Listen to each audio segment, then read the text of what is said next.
Welcome to the Table Leadership Podcast, where everyone is invited to pull up a seat, and all leaders have a voice to contribute to the conversation. We're glad you could join us today. And now, your host, Cyon Edgerton.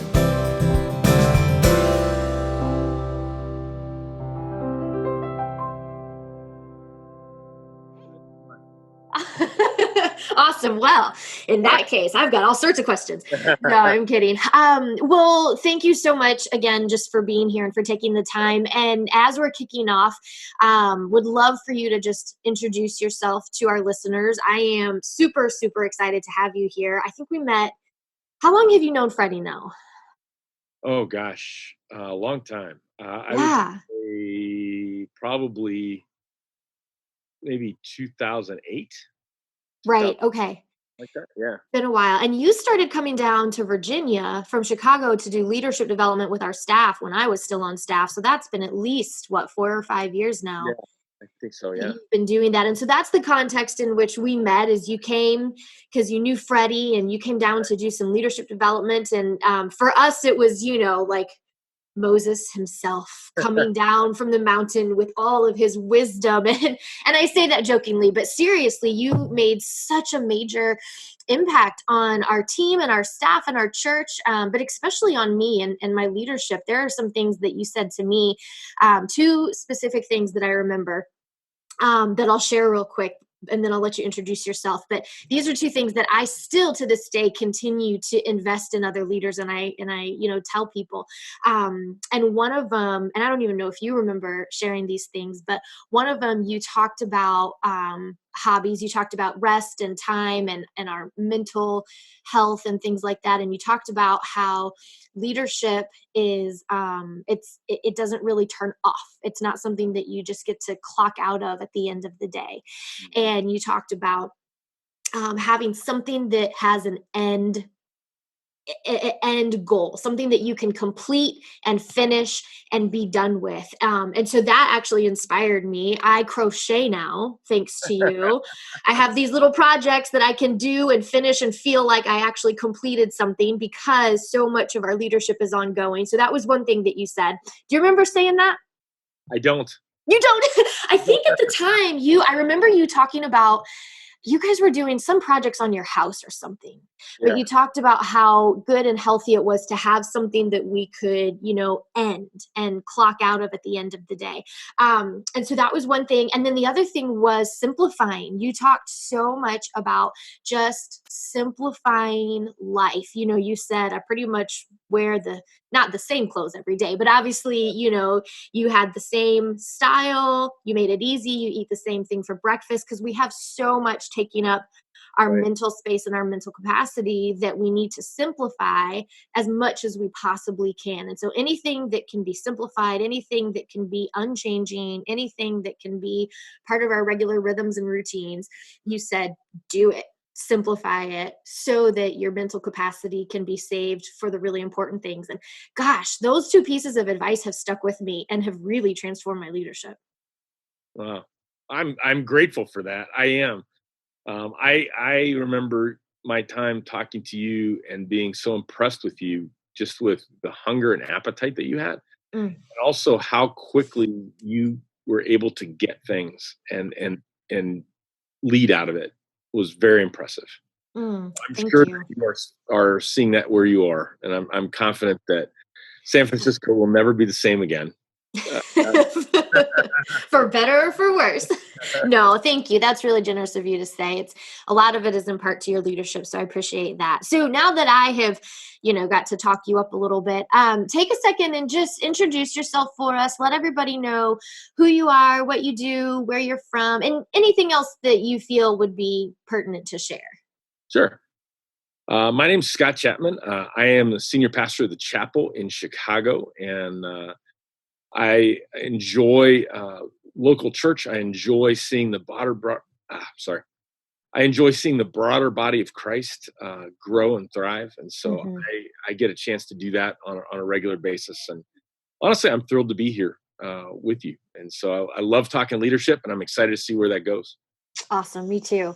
So the first question that I have for you is technically not very leadership related, but it is one that I ask everybody, and it gives us little more insight into who Scott Chapman is.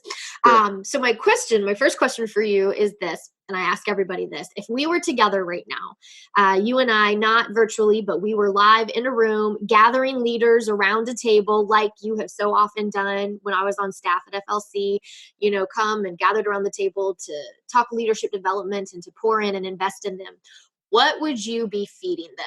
What is the one thing that you make, or your favorite meal? If we were gathering a bunch of leaders, what would be on the table? That's easy. Cincinnati chili. We Okay, tell me about that. What does that mean? Yeah, it's super cool. It's a pasta dish, and so Oh, you take pasta and you take your favorite chili and put it over the pasta, and then you have uh, different toppings that you can put on that, so you can make it very personal. And it's kind of fun because it's comfort food. It's fun because it's personal, and it's super easy to do, and it's kind of sloppy, and so you kind of get to know people uh, a little bit when you eat it. So you can't just eat it; you have to kind of experience it. And so okay. So you would not probably recommend the Cincinnati chili as a first date food. no, no, I think that's going to be too revealing. So yeah, you want to keep some of the mystery. That's great. I have honestly never heard of it before. What type of pasta though? Any? It can be what you want it to be. Normally it's spaghetti. Normally it's a spaghetti Okay. type pasta, and it's a football food. Like normally, if you're going to watch football in the Uh-huh. Midwest, that's a staple that you would do. But it's messy Okay. and fun Uh-huh. and very very uh, unique in terms It of sounds like it. it is. I've never heard of that before. And I have to say, I think that's probably the fastest that anyone has ever answered that question without being prepared. I don't prepare people for it. I just ask it, and usually there's some thinking that has to occur. So I'm really impressed. This must be like a really near and dear to your heart meal. Yeah, it's you know what? It's one of those things where every chance I get, that's what I'm gonna have with people. So it's just That's kind of awesome. That's awesome. Well, that's now on my bucket list. I need to there you have go. Cincinnati chili with Come to Scott Chapman. Chicago, and we will make that happen. It's great. I love it.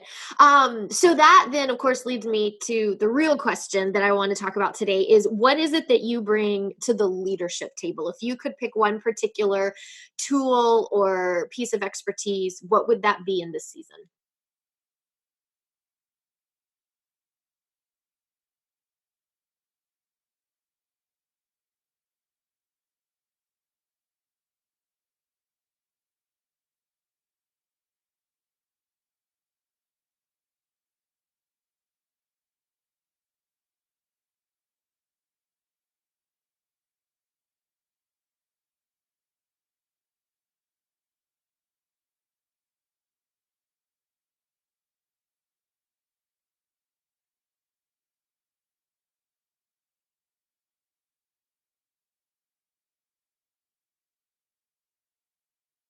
Mm-hmm.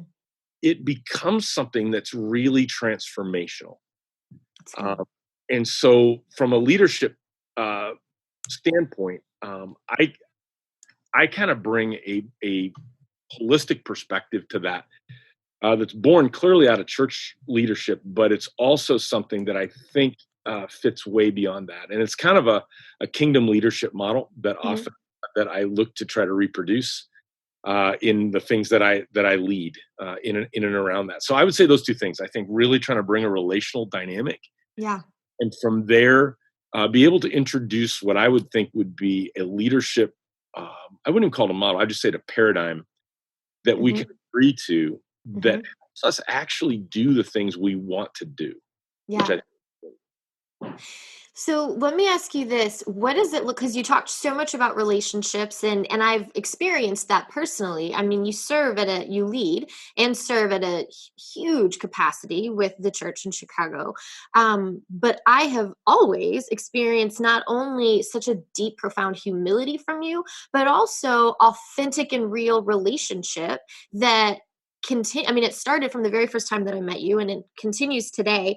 And the thing that strikes me about that is how easy it is to be task oriented in leadership, and also how easy it is to feel like I don't have time for the relational aspect of things. I just don't have the capacity. So, especially for you, someone who leads at such high levels, what how how do you maintain capacity for a relationship like that?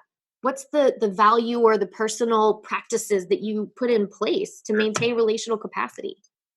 Yeah, I think it's super important. I think the difference between leadership and management is relationship.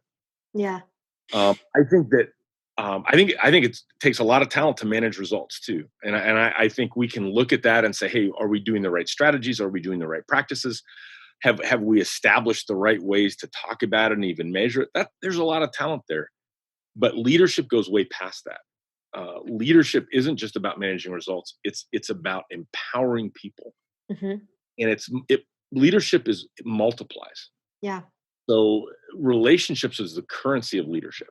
that's good. And so if I don't have space for relationships, I honestly don't have space for leadership. I think people in short-term situations can accept a decision or accept a perspective without a deep relationship, particularly if they're godly, right? Right.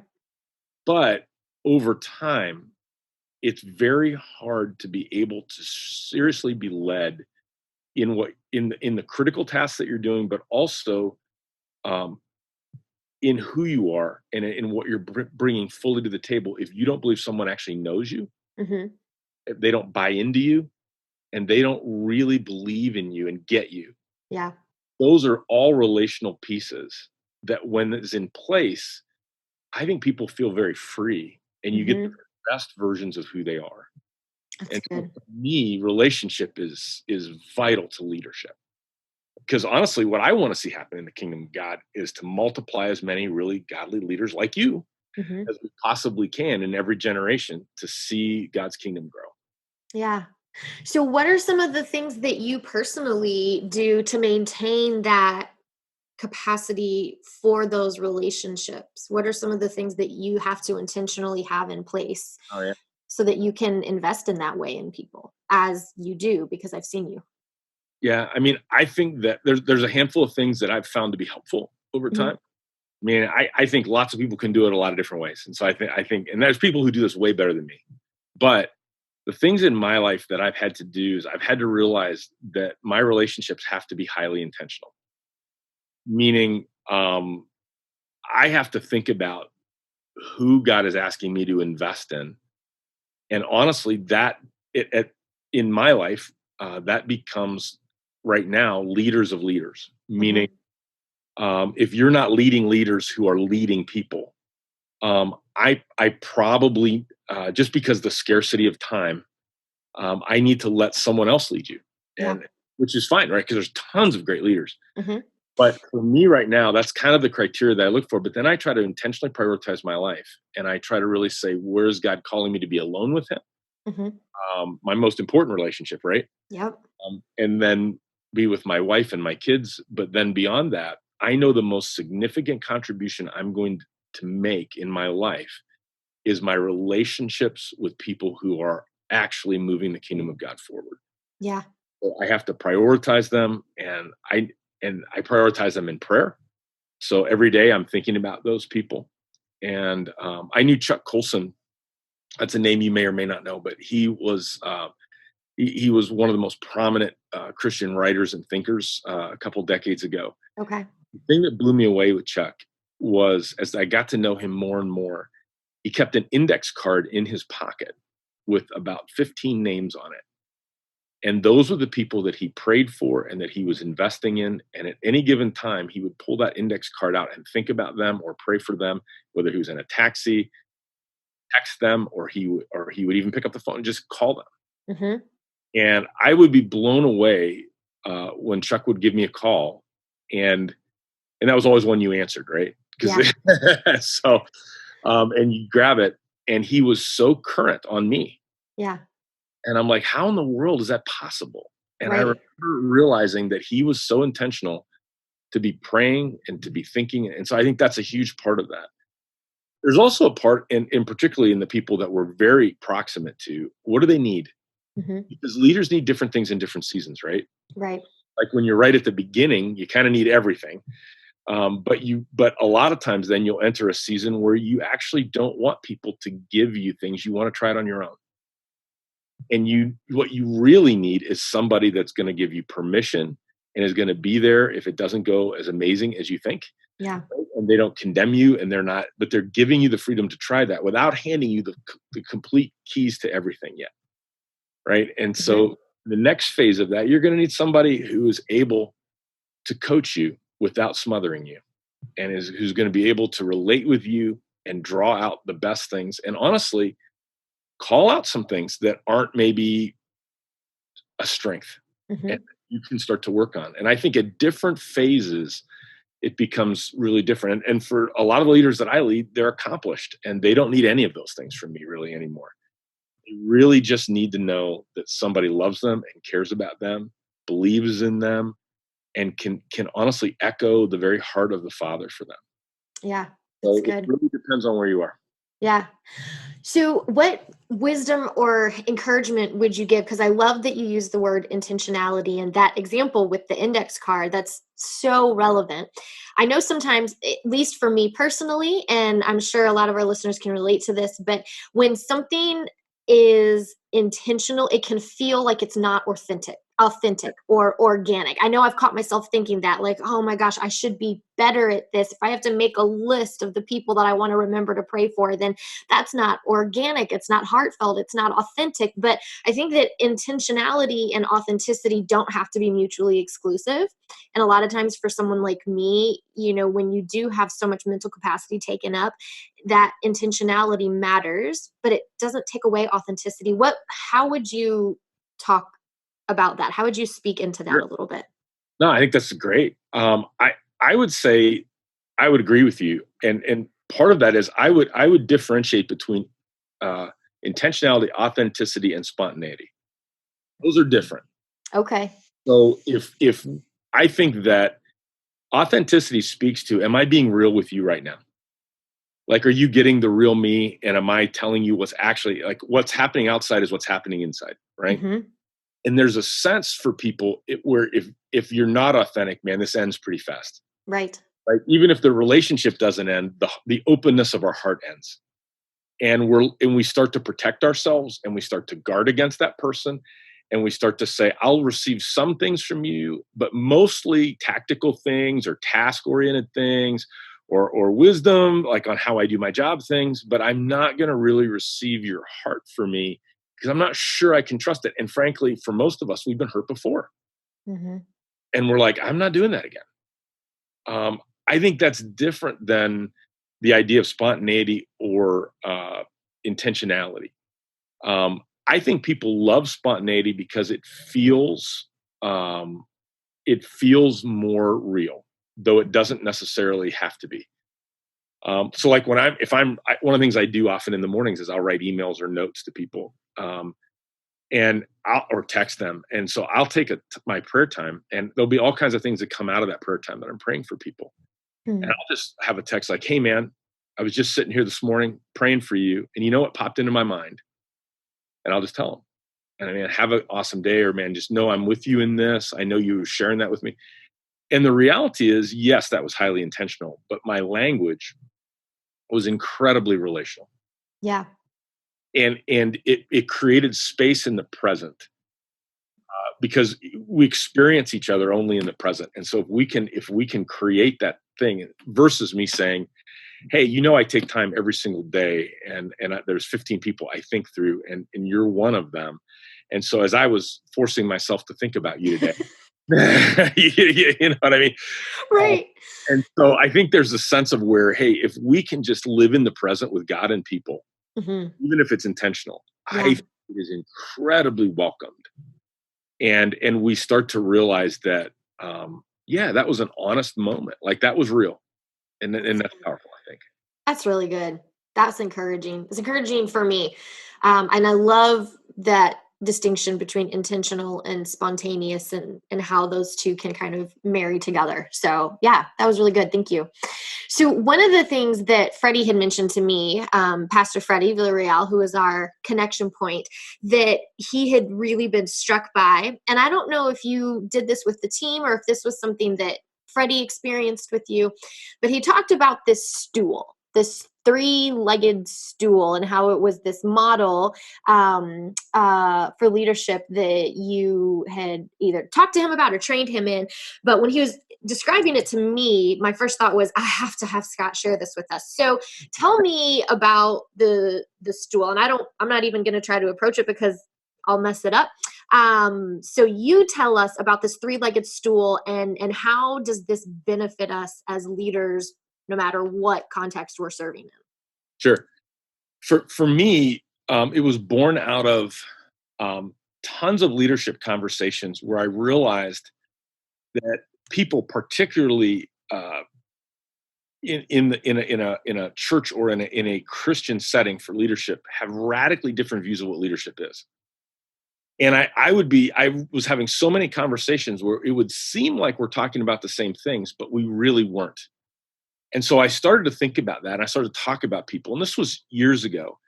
And I realized there were some streams in that. There was a sense of some people that just really saw leadership in spiritual terms.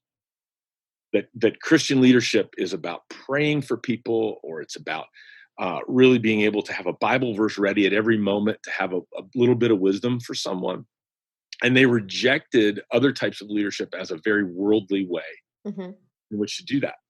I was in other circles where it was the exact opposite, where people were saying, man, the church has lost its ability to really understand leadership, and we need to import leadership ideas from the marketplace. And particularly, a couple decades ago, that was really, really strong.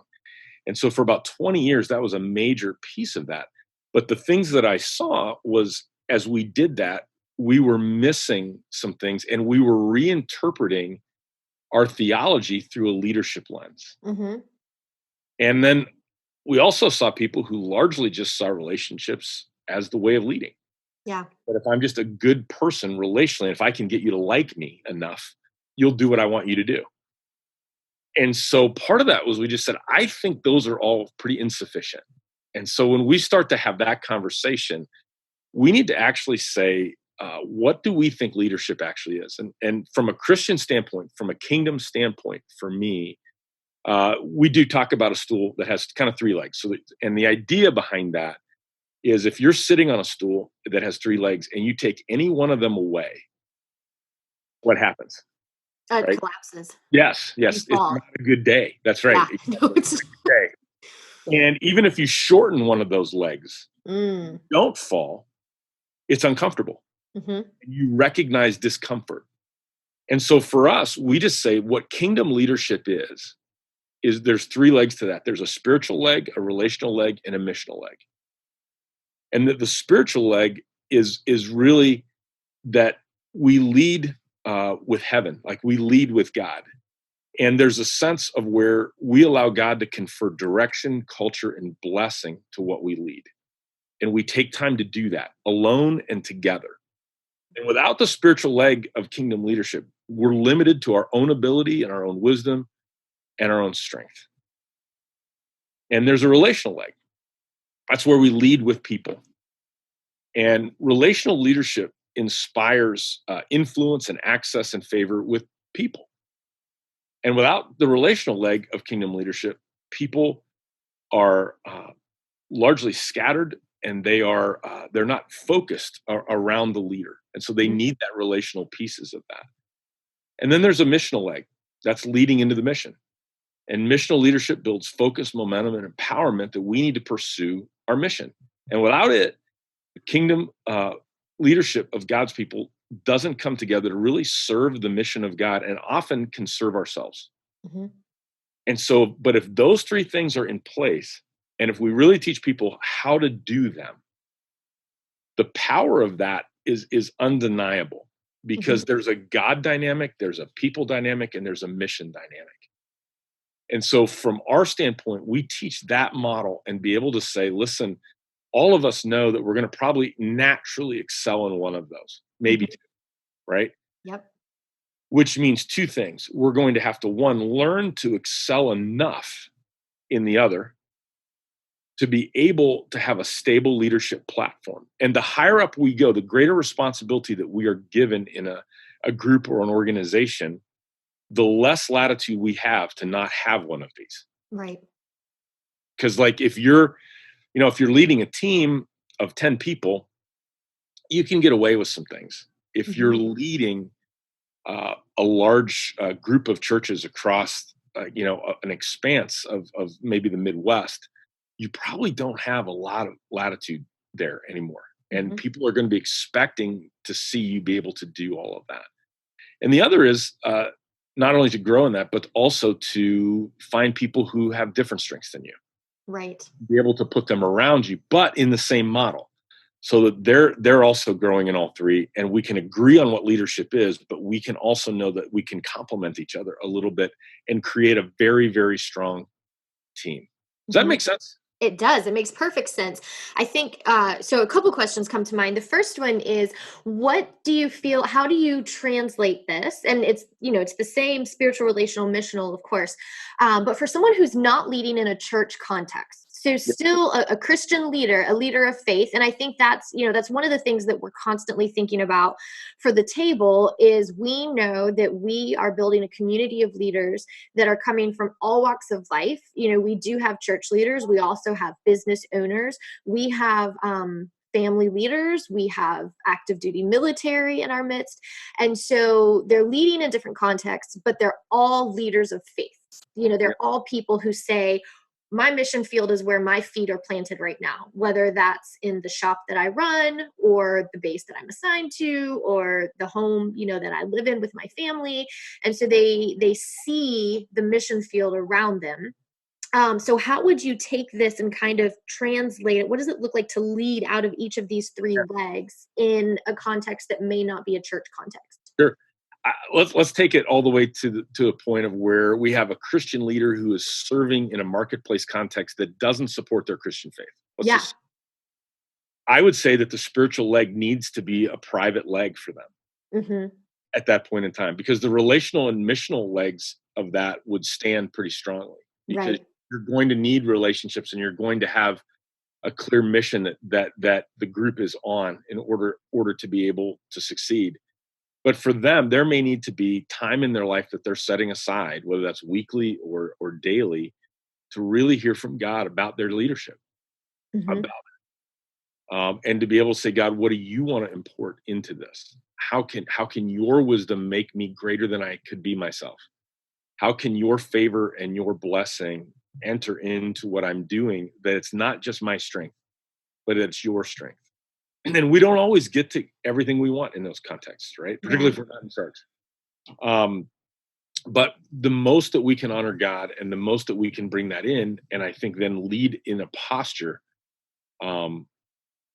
that fits his mold without necessarily calling out his name. Right. And at that point, it also is a posture where, like Joseph in Scripture and Daniel in Scripture, were not in Christian environments, not even environments that were conducive to the God of the Bible, but wrote due to leadership, because they were hearing from God and they were able to bring that to bear. So I do think those are tough things, and this is something that I still think can be powerful for us. That's good. And I love that you mentioned Daniel and Joseph too. And I think we see in each of them, like you mentioned, even though they were serving in environments that weren't, what we would equate to a church environment today, the way that they leaned into that spiritual leg of things. I mean, that was really the strong leg that affected the others. It affected their ability to build key critical relationships and to do the kingdom mission that they were called to. Those are great examples, I think, for anybody that's listening that says, yeah, I'm not serving in a church context. That's who we need to be looking at. Go study Daniel, go study Joseph. I think that was great wisdom. The other question I have is, when we identify one of these legs that is our weak point, what are some of the practical ways that you would recommend we grow them? And we can kind of just walk through, if the spiritual leg is my weak point, the relational leg, the missional leg, what are a couple things that you might say are some starting points for us to begin really working those muscles? Yeah. I think like if we could take the spiritual one first, the thing that has been helpful for me in that is whether it's a marketplace leadership, whether it's church-based leadership, whether it's just informal leadership, if we're followers of Jesus, the question we want to ask is, what does it look like for God's will on earth to be done as it is in heaven in this thing right here, right now? So, I'm a mom, and I'm trying to lead my kids who are not necessarily being fully cooperative with me right now. Oh, I can relate to that one. Yeah, as I say, I know that never happens in anybody else's family, but in our family, that's actually a real thing. So, what does that actually look like for God's will to happen on earth as is in heaven in these kids right now? You could be in a company that is thriving financially, but you're uncomfortable morally. You're sitting there and you're like, I really don't know what to do with this. The first step may be to say, you know what? I really don't even know what exactly is God's will. Like if this company did that in this thing right now, like what would that even be? And I think it's important to spend time with God to discern that on the things that are in front of us. And for me, I have found that there are 4 things that often get in the way of God's will being on earth as it is in heaven. Yeah. And one of those things is sin, right? We tend to not always cooperate with God, or not see it the same way, or go a different way. And the antidote to that is obedience, right? And so the question then becomes, if sin is an issue, if you discern that that's the stopping point, what does obedience look like? Like, what would be the pattern of obedience that I need to have in the midst of it? Sometimes it's just doubt or fear, right? We could be in a situation, it's not necessarily that we're sinning or we're doing something wrong, but that we're experiencing doubt or fear. And we're just like, man, I don't know that I have the courage to act on what God wants me to do. And in those moments, the antidote to that is faith, right? Yeah. And the Bible talks about, what does it really look like to have faith and to trust God in that? Sometimes the enemy, right, gets involved, and we know we're under spiritual attack. And the reality in the midst of that is authority that the Bible talks about. How do we learn to take authority over the enemy? And lastly, we can ourselves kind of get in the way of this, and we can become self-centered and self-oriented, and we live in our own power, and we live in our own wisdom. And that's where prayer comes in. And so when we look at that, those 4 things of prayer, obedience, authority, and faith are fundamental in overcoming the areas that can hinder us. And when we actually get a handle on that and can start to lead out of that, we start to actually see God's will on earth as it is in heaven. And so that's the spiritual piece of that. That's good. The relational piece, I think, is when you look at the people around you, there are some best practices. That I think relationship-wise, we have, right? I think all of us have a paradigm of relationship. I think all of us have a sense of what does that look like. But, questions that we'll ask is, one that I always ask myself, am I fully present? Yeah. People know when you're not, right? They really do. And whether I'm talking to somebody that I bump into in a store, or whether I am in a meeting around a table about a topic that has long since left to throw me, right? That I'm sitting in this, and my attention is no longer there. Am I fully present? Because people deserve me to be fully present. I also have realized that God only exists in the present. And so God is existing for us and in our present. And if we are going to recognize his moments with us, it's going to be when we are present with God and each other. So being fully present is a big deal. I am also a huge believer in calling out what's good. I love to catch things when people are doing something right. I way more than wrong. I am a huge believer in that. I love to walk through our campuses when I'm there on a weekend. I try to get there a little before our services start.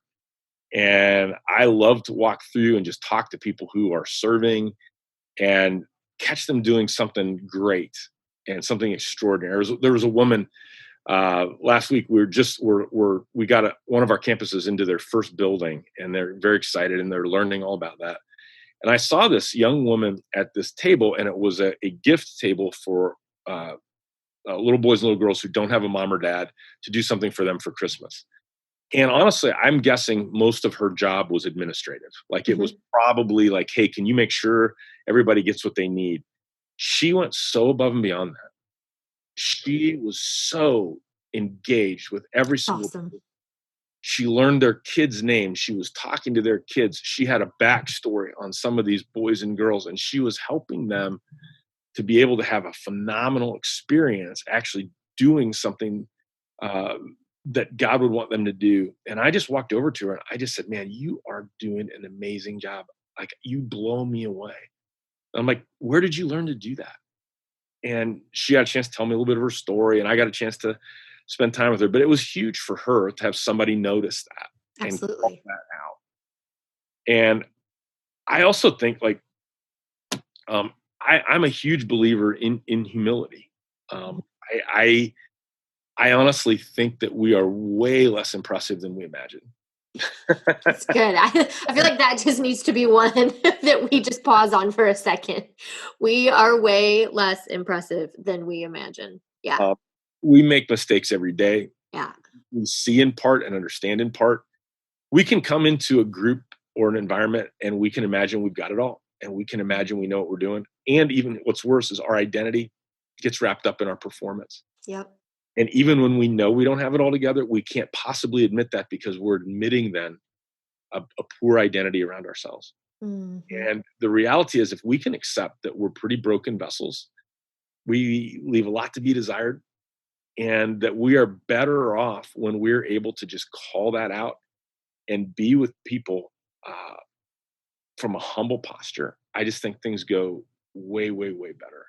And when a group of people can do that, when that can get cultivated in that, I think really remarkable things can happen, because that's a point when we can actually experience each other in a way that is real, and that can allow us to do things that we couldn't do before.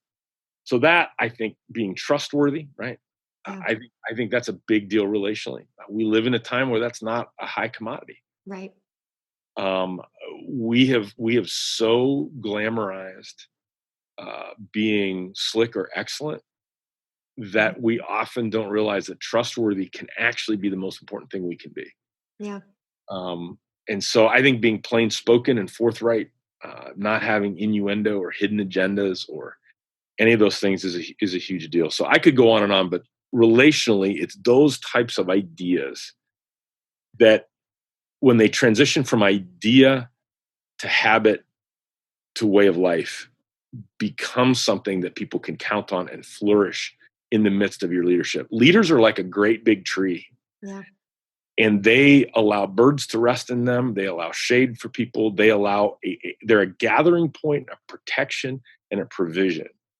And when we understand that, and we realize the relational pieces of this is us spreading our branches and becoming a trusted, present, good, humble place for people to come, that's a powerful thing. Wow. And then, honestly, from a missional perspective, an organizational perspective, we talk about 5 things, and we just say, hey, man, if you're going to actually do the mission piece of this, like, you got 5 things, Mhm. and you can't like pick 4. Sorry. And here's what they are. You need to carry the culture well. Every single one of us is a culture bearer. And we always say that culture eats strategy for breakfast. Yeah. And so it is all the unwritten rules that people remember and Mhm. will imitate.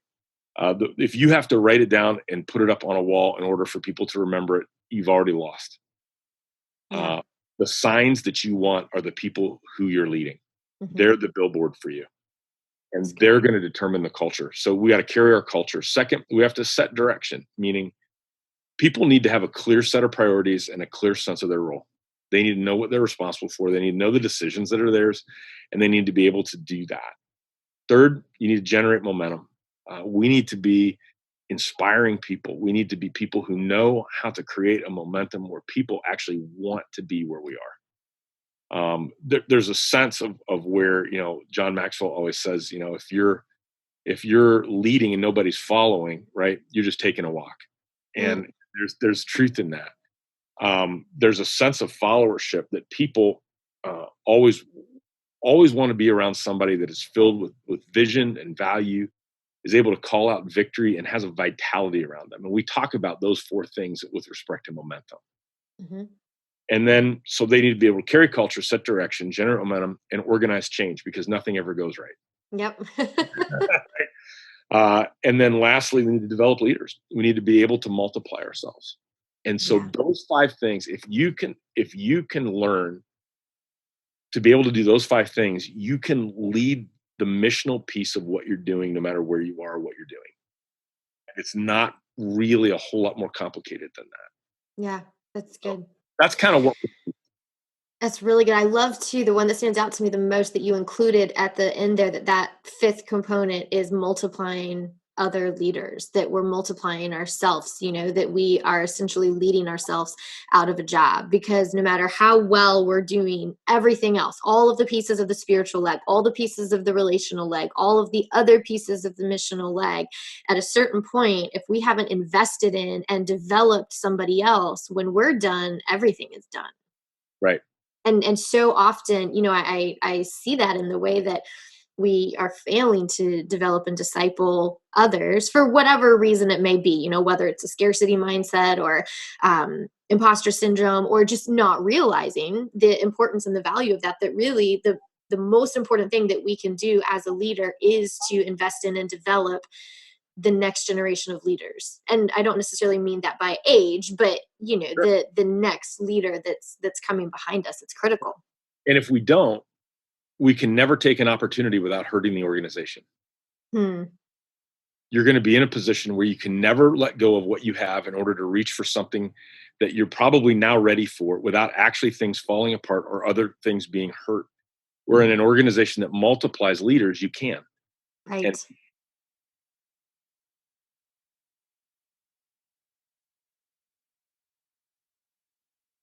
Yeah. you Yeah, that's good. That's really good. This has been so helpful. I've been jotting notes down the whole time. I feel like I want to listen to it again for myself, just to examine my own leadership in this season. It'd be really great if this was in a book that I could get my hands on. Is that like a potential one-day dream, or not at all? No, I actually I'm looking to start writing in January. Oh, fantastic. First time. And so I don't know if I'm going to do a book, but I'm going to definitely do some stuff online, and Yeah. largely just people have been asking me to do that for a while. And I think Mhm. I just want to, I have some things that I'd love to put down and be able to just see if it's helpful or not. And if Yeah. it is, that's Oh, I think that's great. You've got so much to share.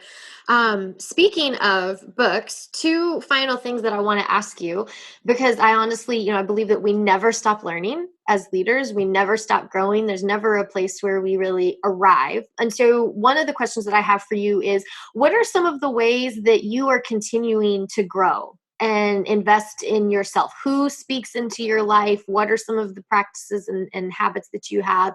How are you continuing to learn and grow as a leader right now? yeah. I think for me, there's a couple things that I'm doing. I realized a couple years ago that I needed to invest in myself spiritually more than what I was.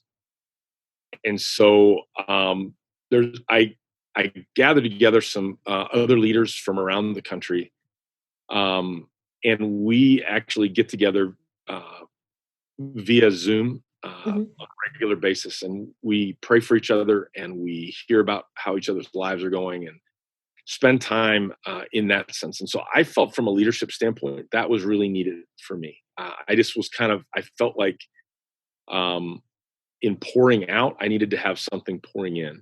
in that too. From a more generalized leadership perspective, more missional leg of that. I think that I learn and grow every time I meet young leaders who are innovating. Mhm. Uh, the fringe of leadership is the most exciting. It's where innovation comes from. Yeah. Innovation rarely ever comes from the center. Normally, you've got to fight your way to the fringe, to people that very few people know, who are actually risking everything on a crazy idea that they're completely convinced is going to work. Mhm. And I think those people are inspiring to me. And I love to be around them, and I love to listen to them, and I love to catch their passion. Mhm. I'd catch a flight across the country just to hang out with somebody like that. Yeah. That's awesome. And so the other thing I want to ask you is, what are you reading right now? Yeah, what am I reading right now? I am actually I'm reading a whole bunch of books on prayer. I kind of just decided that I needed to reinvigorate some of my thinking around that, and Mm-hmm. so I picked out 12 books actually that have come from different perspectives, and I'm like, I'm just going to take time and read a book a week and then pray about what was in the book. And so I'm doing that right now. It's actually great. I'm actually really, really, really enjoying that. Awesome. Yeah, it's been a phenomenal few weeks for me as I kind of foray into that. So that's what I'm reading right now. That's cool. Really cool. The final thing that I want to ask, because I know, just how much you really do listen to the Lord and share that. And I cannot describe how many times you and your team, because you came down to Virginia before and you brought team with you, and all of them were they had, obviously one ear to us and one ear to heaven, and we're just so quick to share what they were hearing, and it was really encouraging and uplifting for us. If you could share one final piece of maybe prophetic encouragement with our listeners, knowing that they're coming from a lot of different places. Some of them are newly venturing into this world of leadership, which of course comes with a lot of questions and doubts and anxieties and insecurities and imposter syndrome. We've got those who have been in it for a while, who I get emails from regularly, who are trying to find the will and the strength to keep going in the difficult seasons, and we've got those who are in just seasons of real health and growth and harvest right now. And so knowing that there's kind of a wide spectrum of leaders, is there anything you've got a sense of that you would want to leave us with today? Yeah. I think just honestly thinking as you were talking here, what came into my mind was David. And honestly, when Samuel selects him, he is the youngest and the least. And I think he became one of the greatest leaders in Israel's history. And I think for a lot of us, we can be so quick to disqualify ourselves. Hmm. And we can be so quick to say, well, it can't be me. God wouldn't pick me. Or the whole idea, there's got to be a leader that conforms to what the world says a leader ought to be way more than me. And it might be true, but that's not how God sees it. And I think the longer I do this leadership thing, the more I become absolutely convinced that people who can honestly get out of their own way and be willing to serve God and be a servant to others, God will lead them and God will provide powerful leadership through them. Whether that's a mom who's looking at these little kids, and honestly, mothering and fathering is discipleship. Hmm. And the power of your household is going to be in the release of your children. And you are discipling the next generation of people who are going to do great things. I think for somebody in the marketplace, you could feel like, man, I don't fit the mold, even my company wants. Mm. But God maybe placed you there, and He is giving you favor with these people, even though you think, man, I don't fit in. Maybe God doesn't want you to fit in. Maybe Mm. God wants you to change the mold of what's there. I think for people who are trying to lead in church and figure that out, that can be daunting. I remember the first time I did it, I was horrible. Oh my gosh. I couldn't figure that out for the life of me. It seemed like everybody had a language that I didn't understand, and they had so much Bible knowledge. And I'm like, what in the world am I doing here? And I realized years later that it was far less about that and far more about just an honesty, authenticity, and a faithfulness of showing up and actually believing that God is who He says He is and He's going to do what He says He's going to do. And I get to be part of it today. And I think people who can do that over time, we can't judge God's power in our lives over 10 minutes. We need to give Him a shot at actually doing something over a couple years. And if Mm. we can hang with Him on that consistently, we will Mhm. find we will find that God will do a remarkable thing in us, but also through us in the people around us. So that's my thought. That's good. That's really good. And I'm believing that that's going to resonate with multiple people who are listening. So I just want to say again, Scott, thank you so much. I know your time is valuable, and it really means the world that that you would do this, that you would come and talk with us. Your wisdom and your heart continues to be one that just really inspires me. I tell Mike all the time, my husband, I say, I want to be like Scott when I grow up. I want to be really wise and really humble and love God and love people as much as he obviously does. And so it's just been such a gift to have you today. Thank you. You've been great. Thanks for doing this. And Cyon, I'm so proud of you, and I love what you're doing. You are a gift.